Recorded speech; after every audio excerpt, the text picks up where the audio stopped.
नमस्कार दोस्तों, स्वागत है आपका रोजगार अवसर डेली यूट्यूब चैनल पर। एक इंपॉर्टेंट जॉब नोटिफिकेशन आ रही है एयरफोर्स की तरफ से। ग्रुप वाई की भर्ती के लिए स्पोर्ट्स कोटा के अंडर में निकाली गई ये भर्ती है दोस्तों। यहां पर काफी सारे क्वेश्चंस हैं कैंडिडेट्स के मन में, जिनके सवालों के जवाब मैं आपको देने वाला हूं। कुछ बहुत सारे ऐसे क्वेश्चंस भी हैं जो कि टेक्निकल हैं और नॉन टेक्निकल क्वेश्चन, दोनों ही टाइप्स के क्वेश्चंस का मैं आपको यहां पर जवाब दूंगा।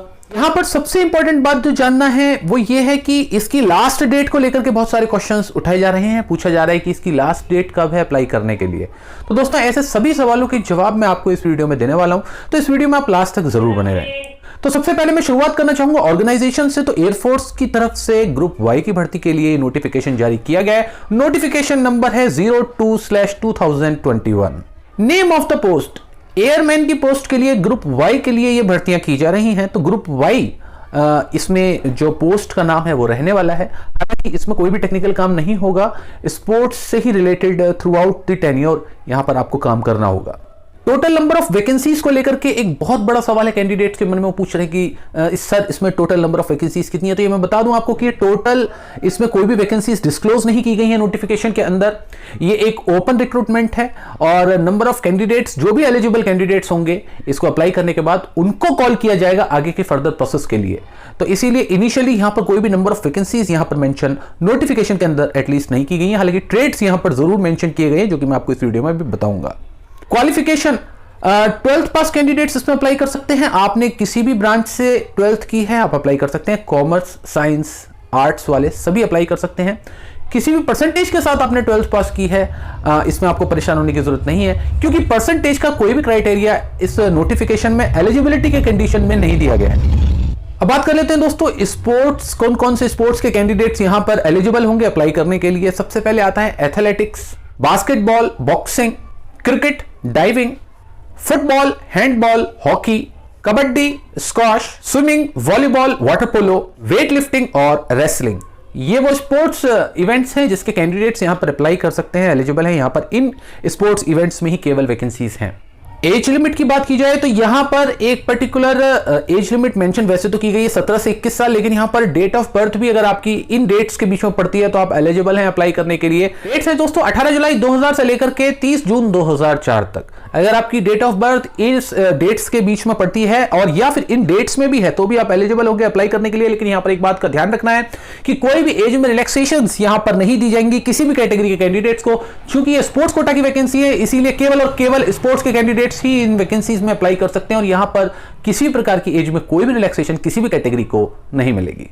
जो इस वक्त फाइनल ईयर में कैंडिडेट्स हैं, 12th का क्लास फाइनल ईयर में जो भी कैंडिडेट्स हैं वो एलिजिबल हैं अप्लाई करने के लिए या नहीं, तो उनको भी मैं बता दूं दोस्तों कि वो यहां पर जितना अभी तक नोटिफिकेशन को हमने पढ़ा है उसके अकॉर्डिंग यहां पर एलिजिबल नहीं है। लास्ट डे जो भी इसके लिए अप्लाई करने के लिए, अगर वहां तक आपके पास आपका जो कोर्स है वो कंप्लीट नहीं हुआ है तो आप एलिजिबल नहीं हैं अप्लाई करने के लिए। यहां पर स्कैन करके आपको मेल करना होगा। तो उस बात का ध्यान रखना है कि अगर आपके पास डॉक्यूमेंट, क्योंकि वो ओरिजिनल डॉक्यूमेंट होना चाहिए जो स्कैन करना है, अगर वो आपके पास नहीं है तो आप एलिजिबल नहीं होंगे अप्लाई करने के लिए। इनकेस अगर आप अप्लाई कर भी देते हैं तो भी यहां पर आपको शॉर्टलिस्ट किया जाए इस बात की संभावना काफी कम हो जाती है। जॉब लोकेशन इसमें ऑल इंडिया रहने वाली है। हालांकि देश के आप किसी भी हिस्से में हैं आप इसके लिए अप्लाई कर सकते हैं और देश में किसी भी हिस्से में आपको आफ्टर रिक्रूटमेंट जाना हो सकता है। तो इस चीज को मेंटली प्रिपेयर रहते हुए ही आप इसके लिए अप्लाई करें। बात कर लेते हैं दोस्तों सैलरी की। तो सैलरी एयरफोर्स में बेस्ट दी जाती है। सभी अगर हम जितनी भी ऑर्गेनाइजेशंस हैं इंडिया के अंदर जो कि डील करती हैं 12th पास कैंडिडेट्स के लिए, जॉब्स के लिए, उन सभी में कंपेयर किया जाए तो केवल 2 ही ऑर्गेनाइजेशंस हैं जो कि बेस्ट सैलरी ऑफर करती हैं। एक DRDO हो गई और दूसरी एयरफोर्स और नेवी, और ये जो डिफेंस की जॉब्स हैं यहाँ पर आपको बेस्ट सैलरी देखने को मिलती है। बात की जाए सैलरी की तो जैसे कि मैंने आपको बताया ट्रेनिंग पीरियड जो रहेगा, इसमें शुरुआत में ट्रेनिंग पीरियड रहेगा और उस ट्रेनिंग पीरियड के अंदर जो सैलरी आपको मिलेगी वो मंथली स्टाइपेंड, ज्यादा सही शब्द होगा यहां पर, ये आपको मिलेगा वो होगा 14,600 रुपए। 14,600 रुपए आपको मंथली दिए जाएंगे। इसके अलावा कोई और अलाउंसेस नहीं होगा। ये ट्रेनिंग की बात हो रही है सिर्फ। ट्रेनिंग कंप्लीट हो जाने के बाद जो आपको सैलरी मिलेगी वो 26,000 रुपए मिलेगी और प्लस उसमें अलाउंसेस और ऐड करने के बाद जो अमाउंट आपका सैलरी के रूप में बनेगा वो तकरीबन 40,000 रुपए के आसपास बनेगा, जो कि आपको इन हैंड अमाउंट मिलेगा। इसके अलावा और भी बहुत सारे पर्क्स होते हैं डिफेंस के केसेस में जो कि आपको मिलेंगे। तो बेनिफिट्स की यहाँ पर कोई कमी नहीं है, केवल और केवल आपको सिलेक्शन का वेट करना है, आपको यहाँ पर अपनी स्किल्स दिखानी है और इस जॉब को किसी भी हाल में आपको लेने के लिए जबरदस्त मेहनत करनी होगी। एग्जाम सेंटर्स जो यहाँ पर रहने वाले हैं वो न्यू वेलिंगटन कैंप में रहेंगे, एयरफोर्स न्यू दिल्ली में, और यहीं पर सभी रिक्रूटमेंट की जितने भी फेजेस होंगे, टोटल 3 इसमें फेजेस हैं जिसमें ये रिक्रूटमेंट कंप्लीट की जाएगी। ये सारे ही फेजेस आपके इसी कैंप में कंप्लीट किए जाएंगे। 3 दिनों का ये कैंप होगा दोस्तों, और आपको इसी लोकेशन पर थ्रू आउट द टाइम, अगर आप लास्ट स्टेज तक पहुंचते हैं तो आपको रहना होगा। इसके अलावा पूरी कंट्री में कहीं और कोई भी रिक्रूटमेंट कैंप नहीं होगा, केवल और केवल न्यू दिल्ली में ही ये रिक्रूटमेंट प्रोसेस रहने वाली है। तो इस बात का भी आपको ध्यान रखना है कि जब आप इसके लिए अप्लाई कर रहे होंगे तो आपको ये ध्यान रखना है कि आपको ट्रायल्स के लिए न्यू दिल्ली आना होगा। दोस्तों अब बात कर लेते हैं कि स्पोर्ट्स में एलिजिबिलिटी क्या है। आपने एक स्पोर्ट्स तो सेलेक्ट कर लिया, लेकिन उसमें किस लेवल तक अगर आप खेले हुए हैं तब आप अप्लाई कर सकते हैं, तो इसको भी बहुत ध्यान से समझना है। सबसे पहले अगर आपने कंट्री को रिप्रेजेंट करा है इंटरनेशनल लेवल पर तब आप एलिजिबल है अप्लाई करने के लिए, जो कि कोई क्वेश्चन ही नहीं है। यहां पर मैं आपको बता दूं कि आपका कंपटीशन इंटरनेशनल प्लेयर्स से यहां पर होने की संभावना लगभग ना के बराबर है, बट फिर भी ये केस है, इसीलिए इसको हम सबसे पहले डिस्कस कर रहे हैं।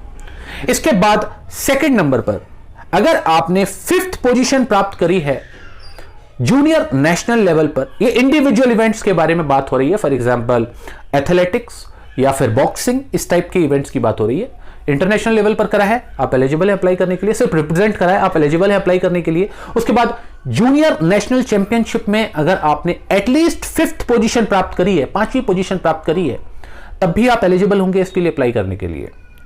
हालांकि इसमें यह मेंशन नहीं किया गया है कि कितने साल पुरानी परफॉर्मेंस को यहां पर काउंट किया जाएगा। इसका मतलब आपकी परफॉर्मेंस कितनी भी पुरानी है आप उसको काउंट करा सकते हैं, आप उसके लिए उसके बेसिस पर अप्लाई कर सकते हैं। लेकिन फिर भी जो लेटेस्ट परफॉर्मेंस होगा उसको ज्यादा वेटेज दी जाएगी, ये नोटिफिकेशन के अंदर मेंशन किया गया है। इसके बाद आ जाती है इंडिविजुअल इवेंट में अगर आपने सीनियर नेशनल चैंपियनशिप्स में सिर्फ और सिर्फ रिप्रेजेंट भी करा है तब भी आप अप्लाई कर सकते हैं। इंटर यूनिवर्सिटी लेवल पर अगर आपने सिर्फ रिप्रेजेंट भी करा है तो भी आप अप्लाई कर सकते हैं। तो ये हुई इंडिविजुअल इवेंट्स की बात। अगर हम टीम इवेंट्स की बात करें तो बहुत आसान है उसको समझना। जूनियर नेशनल चैंपियनशिप या फिर सीनियर नेशनल चैंपियनशिप या फिर इंटरनेशनल लेवल, कहीं पर भी अगर आपने सिर्फ रिप्रेजेंट करा है तो आप एलिजिबल होंगे अप्लाई करने के लिए। सिलेक्शन प्रोसेस को समझ लेते हैं दोस्तों। यहां पर सिलेक्शन प्रोसेस टोटल 3 चरणों में रहेगा। सबसे पहले फिजिकल एफिशिएंसी टेस्ट, इसको 2 भागों में डिवाइड करा गया है, फेज 1 और फेज 2।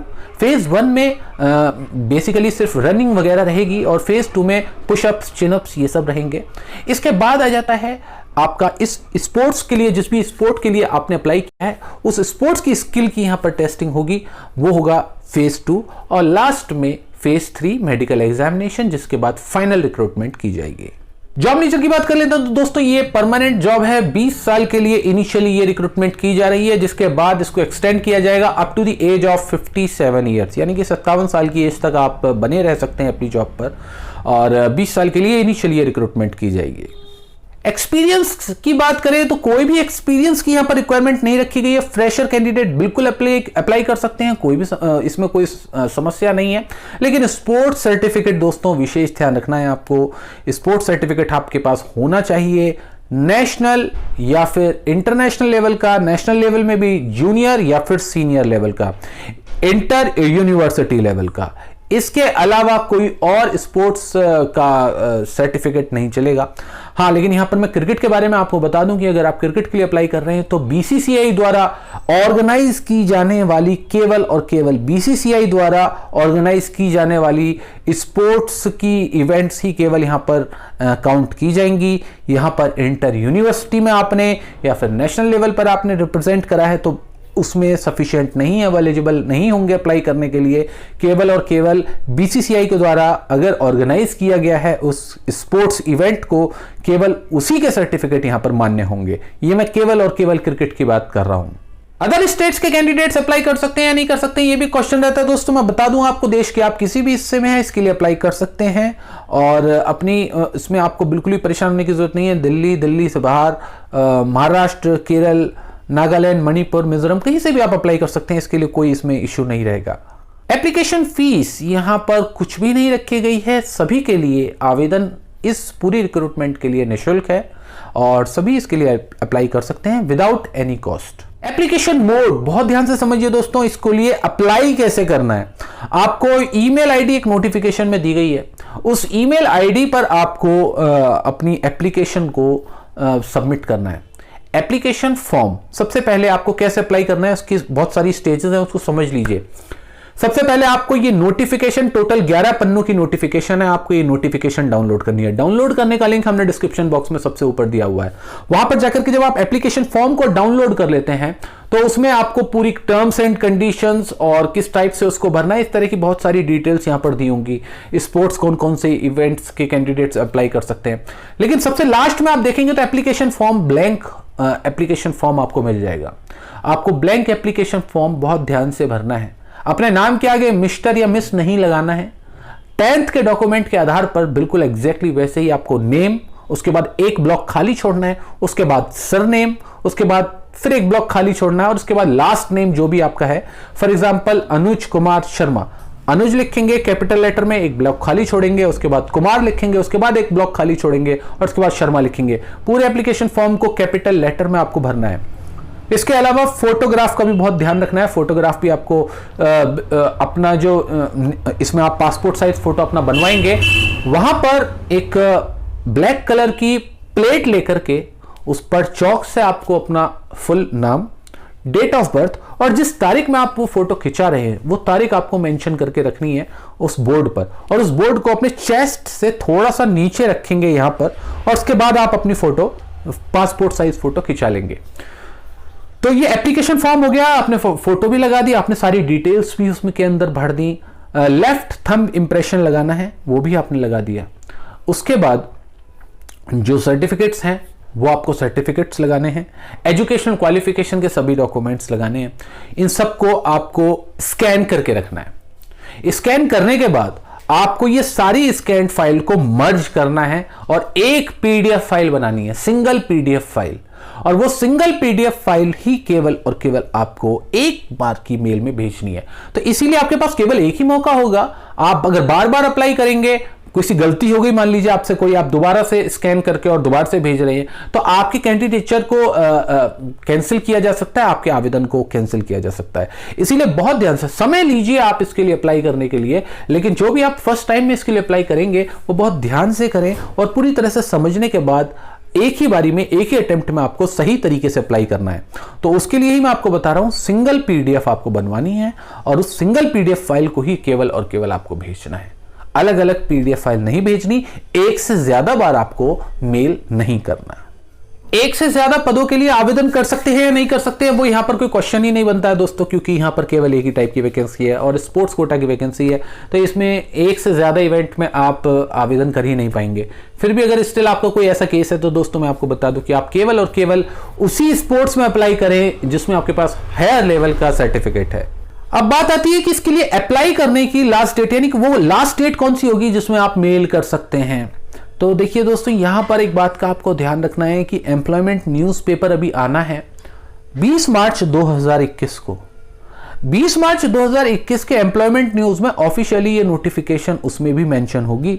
हालांकि ऑफिशियल वेबसाइट पर ये नोटिफिकेशन आ चुका है, लेकिन एम्प्लॉयमेंट न्यूज़पेपर में जिस दिन से ये रिलीज होती है वहां से ही लास्ट डेट डिसाइड की जाएगी और उसी नोटिफिकेशन में लास्ट डेट मेंशन की जाएगी। तो आपको शनिवार तक का वेट करना है। शनिवार को मैं एक बार दोबारा से एक लाइव सेशन भी करूंगा और आप सभी के जितने भी क्वेश्चंस हैं इस जॉब से रिलेटेड वो आप वीडियो के नीचे कमेंट करके आज ही डाल दें या कल तक डाल दें। सैटरडे से पहले आप जितने भी क्वेश्चंस डालेंगे मैं पर्सनली उन सभी क्वेश्चंस का जवाब देने की कोशिश करूंगा और आपकी जो भी समस्या होंगी उसको दूर करने की कोशिश करूंगा अपने स्तर पर। और जितने भी कमेंट आप कर सकते हैं दोस्तों, आप कमेंट करके अपने क्वेश्चंस पूछ सकते हैं। मैं उन सभी क्वेश्चंस को कलेक्ट करके, सिमिलर क्वेश्चंस को क्लब करके एक कैटेगरी बना करके उन सब के जवाब दूंगा। तो अगर आपके पास कोई भी क्वेश्चन है तो आप पूछ सकते हैं। जॉब रेटिंग बहुत अच्छी जॉब है दोस्तों, इंटरनेशनल और नेशनल लेवल पर कहीं पर भी आपने अप्लाई किया हुआ है तो आप बिल्कुल, आपने स्पोर्ट्स खेला हुआ है तो आप बिल्कुल इसके लिए अप्लाई कर सकते हैं। जॉब रेटिंग इसकी हमने दी है 4.5 आउट ऑफ 5। 0.5 रेटिंग इसकी काटने का, जॉब की काटने का एक बहुत सिंपल सा हमारे पास लॉजिक है और रीज़न है। वो ये है कि ये जो इसका पूरा रिक्रूटमेंट प्रोसेस है ये ऐसे कैंडिडेट्स के लिए काफ़ी टफ हो जाता है जो दिल्ली से दूर रहते हैं। अगर आप मान लीजिए केरला में रहते हैं या फिर नागालैंड मणिपुर में रहते हैं, तो वहाँ से आपके लिए यहाँ पर आना और इस ट्रायल में पार्टिसिपेट कर पाना कंपैरेटिवली टफ होगा, बजाय इसके कि अगर वहाँ पर अलग अलग रीजन में एक एक स्पोर्ट्स जोन बना दिए जाते ट्रायल्स के लिए, तो शायद थोड़ा इजी हो जाता कैंडिडेट्स के लिए। एटलीस्ट 4 या 5 भी ऑल इंडिया लेवल पर अगर सेंटर्स हो जाते, central India, north India, southern India, east और वेस्ट, हर एक जगह पर अगर मिल जाता तो थोड़ा सा कंपैरेटिवली आसानी हो जाती। लेकिन अब और कोई ऑप्शन नहीं है, केवल और केवल दिल्ली ही इसमें एक रिक्रूटमेंट के लिए एक आप एग्ज़ाम सेंटर मान सकते हैं कि वो एक इकलौता एग्ज़ाम सेंटर है। तो अब इसमें कुछ बदलाव नहीं हो सकता। बस इसी एक रीज़न की वजह से इसकी 0.5 रेटिंग हमने थोड़ी सी कम की है। इसके अलावा जॉब में कहीं से कहीं तक कोई कमी नहीं है। जॉब सिक्योरिटी की बात की जाए तो बिल्कुल सिक्योर है ये जॉब, करियर एकदम से आपका सेट हो जाता है। वीडियो के नीचे कमेंट करके आप पूछ सकते हैं दोस्तों, मैं सभी क्वेश्चंस का जवाब दूंगा। आपकी बार थोड़ा लाइव आकर के आपके सवालों के जवाब देने की कोशिश करूंगा। 20 मार्च 2021 दिन शनिवार को एम्प्लॉयमेंट न्यूज़पेपर में नोटिफिकेशन आ जाने के बाद दोस्तों मैं आपके सभी सवालों का जवाब जरूर दूंगा। तब तक के लिए दोस्तों मैं लेता हूं आपसे इजाजत। धन्यवाद।